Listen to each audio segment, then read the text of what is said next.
दोस्तों, एक घर के दरवाजे के सामने एक काली सी फॉर्च्यूनर गाड़ी आती है और उस गाड़ी में से एक 50 साल का व्यक्ति निकलता है जिसकी दाढ़ी सफ़ेद हो चुकी होती है और जिसके बाल भी सफ़ेद हो चुके होते हैं।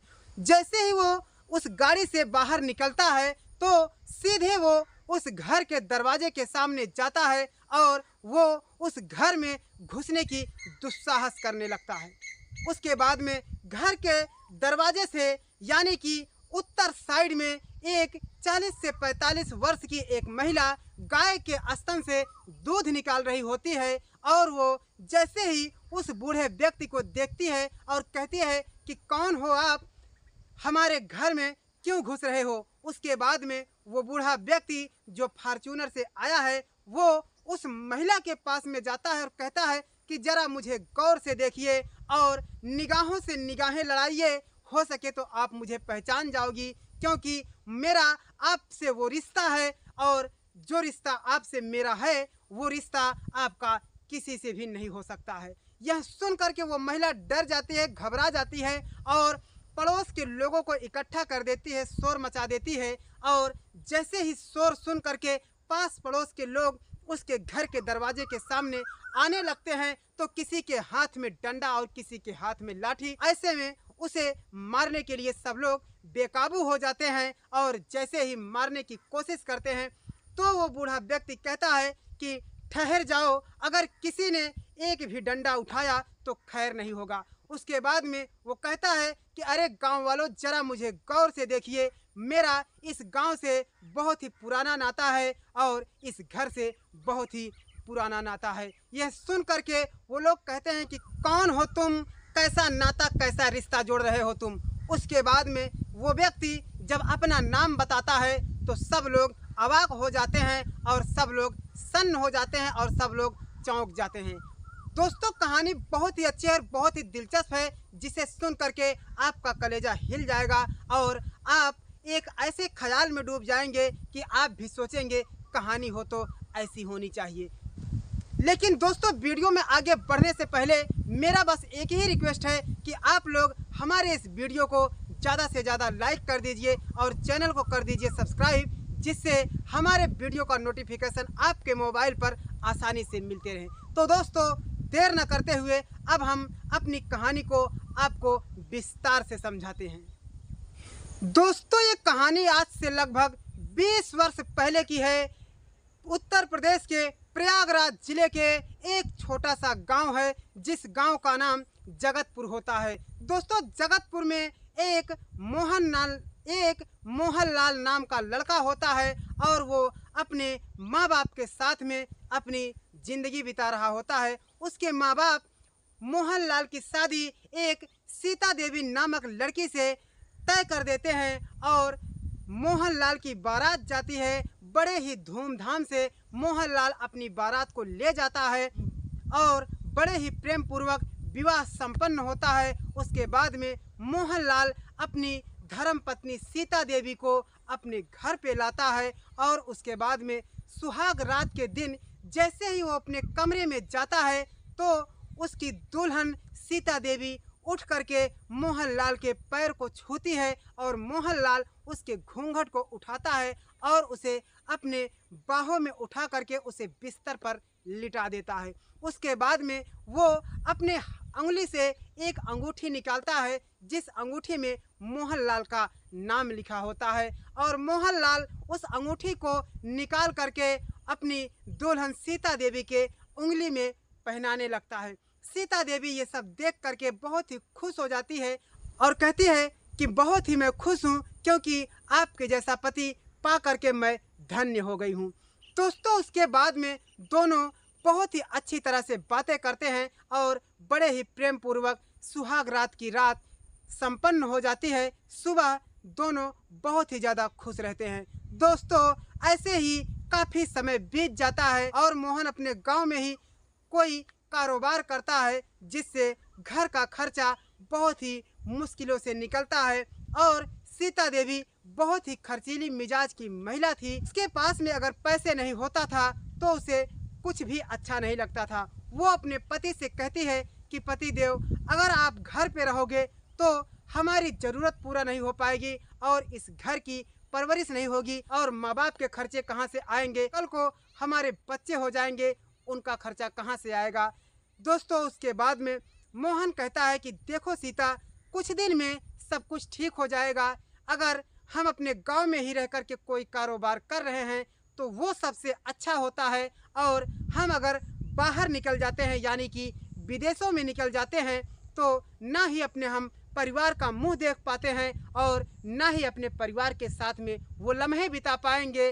तो मैं सोचता हूँ कि मैं अपने घर पे ही अपनी मिट्टी में ही रह करके कोई ऐसा काम करूँ जिससे परिवार भी खुश रहे, मैं भी खुश रहूँ और तुम भी खुश रहो। दोस्तों ऐसे ही कुछ दिन चलता रहता है, लेकिन एक दिन बात बहुत ही ज़्यादा बिगड़ जाती है। वो कहती है कि आपके पैसे से सिर्फ और सिर्फ पेट भर रहे हैं, ना तो मेरा श्रृंगार पूरा हो पा रहा है, ना मेरे सिंदूर आ रहे हैं, ना तो मेरे कान के झुमके बन पा रहे हैं, ना मेरे गले में कोई लॉकेट चैन है। ऐसे में मुझे अच्छा नहीं लगता। मैं तो ऐसी लड़की हूँ, मैं अपने घर पर ऐसे थी कि मेरे पिताजी मुझे हमेशा खुश रखते थे। उसके बाद में दोनों में बहस हो जाती है। मोहन कहता है कि फिर बताओ मैं क्या कर सकता हूँ, अगर तुम ही कोई रास्ता निकालो, जैसे तुम बताओगी मैं वैसे करने के लिए तैयार हूँ। उसके बाद में वो कहती है कि तुम बाहर निकल जाओ, यदि तुम बाहर नहीं जाते हो तो मैं इस घर में कतई नहीं रहूँगी और मैं अपने मायके चली जाऊँगी। दोस्तों बस क्या था कि वो कहता है कि नहीं, मैं अपने ही गांव में रह करके कोई ऐसा काम करूंगा, मैं विदेश में नहीं जाऊंगा। उसके बाद में बस क्या था कि सीता अगले ही दिन वो अपने मायके चली जाती है और वो मोहन झट से तैयार होता है और रातों रात अपने ससुराल में पहुंच जाता है। दोस्तों उसके बाद में ससुराल में जैसे ही मोहन पहुंचता है तो वो सीता उसे देख करके बहुत ही ज़्यादा गुस्सा हो जाती है और उसे फटकारने लगती है, उसे डांटने लगती है। कहती है कि मैं तुम्हारी सूरत नहीं देखना चाहती हूँ, क्योंकि तुम वो मर्द हो जो तुम अपनी बीवी के खर्च को नहीं उठा पा रहे हो। वो अपने पति को ऐसे फटकारती है कि अपने ससुराल में उसकी बेइज्जती करती है और पति उसे अपनी आंखों से देखते रहता है और पति क्षण भर के लिए रोने लगता है और कहता है कि देखो सीता, तुम मुझे जो भी कुछ कहना है मेरे घर पे कहती तो मुझे बर्दाश्त था, लेकिन तुम अपने मायके में मेरी इज्जत को जलील कर दिया। उसके बाद में वो कहती है कि आज के बाद तुम तभी आना जब तुम पैसे वाले हो जाओ, तब आना और तब मैं तुम्हारे साथ में जाऊंगी तुम्हारे घर, नहीं तो मैं अपने मायके में ही हमेशा हमेशा के लिए अकेले ही ज़िंदगी काट लूँगी। दोस्तों उसके बाद में मोहन बहुत ही ज़्यादा गुस्सा हो जाता है और मोहन कहता है कि मैं आज के बाद शकल तब दिखाऊंगा जब मैं काफ़ी पैसे वाला हो जाऊंगा, मेरी ज़िंदगी रहेगी या दांव पर लग जाएगी। उसके बाद में वो रातों रात अपने ससुराल से अपने घर पे आता है और अपने पिताजी से ये बात बताता है। उसके बाद में उसके पिताजी कहते हैं कि देखो बेटा मोहन, अगर बहू जैसे कहती है, अगर उसी में उसकी खुशी है तो वैसे ही तुम करो। वो कहता है कि देखो पिताजी, मेरे निगाह में एक ही रास्ता है, मैं सऊदी निकल जाता हूँ और सऊदी में जा कर के पैसे कमाऊँगा, जिससे बीवी भी खुश रहेगी, आपको भी पैसे समय समय पर मिलते रहेंगे और घर का भी खर्च अच्छे से चलता रहेगा, सभी खुश हो जाएंगे और मैं खुश रहूं या ना रहूं इससे कोई फर्क नहीं पड़ता है। दोस्तों बस क्या था कि मोहन अपना वीज़ा पासपोर्ट बनवाता है और कुछ ही महीनों बाद वो सऊदी निकल जाता है। दोस्तों जब सऊदी निकल जाता है तो वो खत लिखता है अपनी बीवी को और कहता है कि देखो सीता, तुम अब घर चली जाओ, क्योंकि मैं अब हर महीने पैसे तुम्हारे अकाउंट में भेजूंगा और तुम्हारा जो दिल करे वो तुम करना। उस पैसे से तुम मार्केट जाना, शॉपिंग करना, अपने श्रृंगार करना, खाने पीने की उच्च व्यवस्था तैयार रखना। उसके बाद में मैं पैसे पे पैसे भेजता रहूँगा। दोस्तों बस क्या था कि यह सुन करके सीता अपने ससुराल में आती है और हर महीने सीता अब अपने खाते में पैसे पाती है और अच्छे से वो अपने शौक श्रृंगार और पिटार को करती रहती है। ऐसे में वो बहुत ही ज़्यादा खुश हो जाती है। दोस्तों बस क्या था कि ऐसे कई वर्ष बीत जाते हैं, यानी कि लगभग से 2-3 वर्ष बीत जाता है। मोहनलाल अपनी पत्नी से कहता है कि देखो सीता, अब तो तुम्हारे खाते में लगभग 10 से 15 लाख रुपए हो गए हैं। अगर अब तुम इजाज़त दो आकर के अपने गांव में मैं घूम लेता हूँ। दोस्तों उसके बाद में सीता कहती है कि नहीं, अभी लगभग 2 से 2.5 साल और रुक जाओ तो फिर दोबारा जाने की ज़रूरत ही नहीं पड़ेगी। दोस्तों बस क्या था कि जब फिर 2.5 साल बीत जाता है तो मोहन फिर खत लिखता है और कहता है कि सीता, मुझे तुम्हारे बिन एक पल भी नहीं अच्छा लगता। कैसी दुल्हन हो तुम अपने पति को प्यार नहीं करना चाहती हो? क्या तुम अपने पति का प्यार नहीं चाहती हो? मैं तो तुम्हारे प्यार में पागल हूँ। तुम्हारे बिन एक पल भी अच्छा नहीं लगता है और एक एक रात मैं कैसे बिताया हूँ ये मैं ही जानता हूँ। सीता कहती है कि देखो पतिदेव जी, अगर कुछ समय और काट लोगे तो फिर हमारे बच्चे भी चैन से अपनी ज़िंदगी बिताएंगे। दोस्तों बस क्या था कि मोहन को बहुत ही ज़्यादा गुस्सा आ जाता है और मोहन उस कंपनी को छोड़ करके दूसरी कंपनी में शिफ्ट हो जाता है और उसके बाद में ना मोहन अब खत लिखता है, ना ही कोई मैसेज देता है और ना ही कोई तार भेजता है। ऐसे में दोस्तों मोहन हर महीने पैसे अपनी बीवी के अकाउंट में ट्रांसफ़र करता रहता है। दोस्तों उसके बाद में लगभग कई वर्ष बीत जाते हैं, यानी कि लगभग 15 से 20 वर्ष बीत जाते हैं। अब मोहन की उम्र लगभग 50 वर्ष की हो चुकी होती है। जब मोहन अपने घर से सऊदी को गया था तो लगभग उसकी उम्र 25 से 30 वर्ष की रही होगी और 20 साल वहां पर अपनी ज़िंदगी को बिता देता है तो लगभग उसकी उम्र 50 वर्ष की हो जाती है। वो इस गुस्से में हो जाता है कि मेरी दुल्हन सीता पैसे को प्यार करती है और मुझे 1% भी प्यार नहीं करती है। उसके बाद में वो मोहन बहुत ही ज़्यादा गुस्सा हो जाता है और जब वो बूढ़ा हो जाता है, इधर सीता उसके इंतज़ार में रो रही होती है। वो अपनी बातों से बहुत ही ज़्यादा चिंता होती है। वो अपने बीते हुए पल को कोसने लगती है कि काश मैं अपने पति को बुला ली होती तो आज मेरा पति गुस्सा नहीं होता। वो इस सोच में होती है कि मेरा पति सऊदी में जीवित है कि या फिर कुछ और हो गया है। दोस्तों वो अपने पति के नाम का सिंदूर लगाती रहती है और हर पल, हर दिन, हर रात रोती ही रहती है। वो अब अपनी जवानी को खो चुकी होती है, इसलिए वो बहुत ही ज़्यादा रो रही होती है और बहुत ही ज़्यादा सदमे में डूब जाती है। इधर उसके सास और ससुर भी मर जाते हैं और अकेली वो महिला उस घर में बहुत ही ज़्यादा चिंतित और हमेशा हमेशा चिंतित रहती है। ऐसे में दोस्तों मोहन एक दिन सोचता है कि क्यों ना अब अपने गांव चलता हूं और अब हमारे पास पैसे भी बहुत हो गए हैं। अब तो मेरी सीता बहुत ही खुश होगी क्योंकि उसके पास पैसे ही पैसे हैं, क्योंकि उसको तो पैसों से प्यार है। मैं क्या चीज़ हूँ। दोस्तों बस क्या था कि मोहन छुट्टी निकालता है और उसके बाद में वो अपना एक टिकट निकालता है। उसके बाद में जैसे ही फ्लाइट पकड़ करके वो वाराणसी उतरता है तो वो एक गाड़ी बुक करता है, यानी कि एक फार्चूनर बुक करता है। उस फार्चूनर से डायरेक्ट अपने घर पर आता है। घर पर जैसे ही आता है तो वो उस फार्चूनर से उतरता है तो सीधे अपने दरवाजे के अंदर घुसने के प्रयास करने लगता है।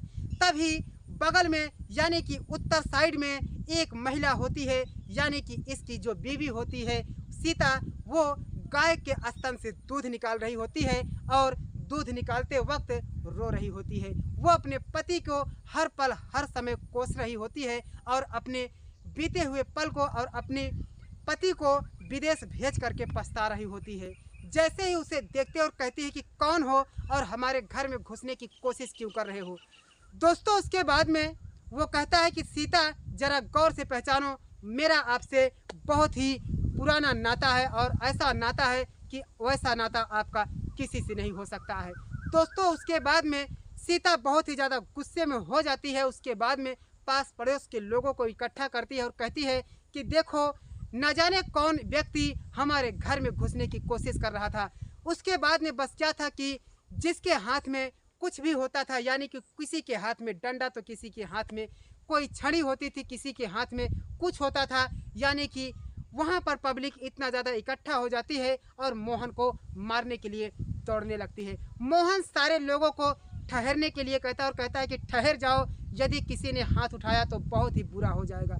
जब वो कहता है कि मेरा इस गांव से बहुत ही पुराना नाता है, मैं इसी गांव का व्यक्ति हूँ, जब वो लोग नाम पूछते हैं तो मोहन जब अपना नाम बताता है कि मेरा नाम मोहन है तो सारे लोग चौंक जाते हैं। जैसे ही उसके बाद में सीता उस दूध की बाल्टी लाती है और अपने पति को पहचान जाती है और भूल हो जाती है, उसके बाद में अपने पति के कदमों में दूध को डालती है और कहती है कि पतिदेव मुझे माफ़ करना। वो फूट फूट करके रोने लगती है, मोहन भी रोने लगता है और वो सीता कहती है कि इतने दिन रहने की क्या ज़रूरत थी, मैं आपकी यादों में बूढ़ी हो गई और मेरी ज़िंदगी तबाह हो गई, ना मेरे बच्चे हैं ना मेरी कोई संतान है। दोस्तों उसके बाद में मोहन भी रोने लगता है और कहता है कि सीता तुम्हें कब मुझसे प्यार था, इसीलिए तो मुझे गुस्सा आ रहा था, क्योंकि तुम्हें तो पैसों से प्यार था, तुम्हें मार्केट घूमना अच्छा लगता था, तुम्हें शॉपिंग करना अच्छा लगता था, तुम्हें श्रृंगार करना अच्छा लगता था, तुम्हें अपने पति का प्यार नहीं अच्छा लगता था। जब मैं तुमसे कहता कि मैं घर आना चाहता हूँ तो तुम मुझे अपने प्यार का कसम दे करके रोक देती थी, इसीलिए मुझे गुस्सा आया, मैंने अपनी ज़िंदगी सऊदी में ही बर्बाद कर दी। दोस्तों अब पछताने से क्या, जब चिड़िया चुग गई खेत। दोस्तों धिक्कार है ऐसी महिला को जिसने पैसों से प्यार किया और अपने पति का प्यार नहीं पाया, और ऐसा पति जो अपनी धर्म पत्नी का प्यार नहीं पाया। दोस्तों लेकिन मोहन भी किसी पराई महिला को बुरी नज़रों से नहीं देखा और सीता भी किसी की ओर नहीं देखी। उसके बाद में दोस्तों दोनों गले लग करके रोने लगते हैं, लेकिन अब पछताए क्या हुआ जब चिड़िया चुग गई खेत। उसके बाद में मोहन कहता है मुझे बच्चे नहीं चाहिए, मैं तुम्ही से खुश हूँ, अगर मैं जवानी में प्यार नहीं कर पाया तो मैं बुढ़ापे में तुम्हें अपनी गोदी में लेकर के प्यार करूँगा। दोस्तों उसके बाद में दोनों बहुत ही अच्छे से खुशी खुशी अपने घर में जाते हैं और दोनों अच्छे से रहने लगते हैं। तो दोस्तों ये थी हमारी कहानी। अगर कहानी ज़रा भी अच्छी लगी हो तो हमारे इस चैनल को कर दीजिए सब्सक्राइब और वीडियो को कर दीजिए लाइक। तो दोस्तों फिर मिलते हैं किसी नेक्स्ट वीडियो में, तब तक के लिए सागर को दीजिए इजाज़त। नमस्कार।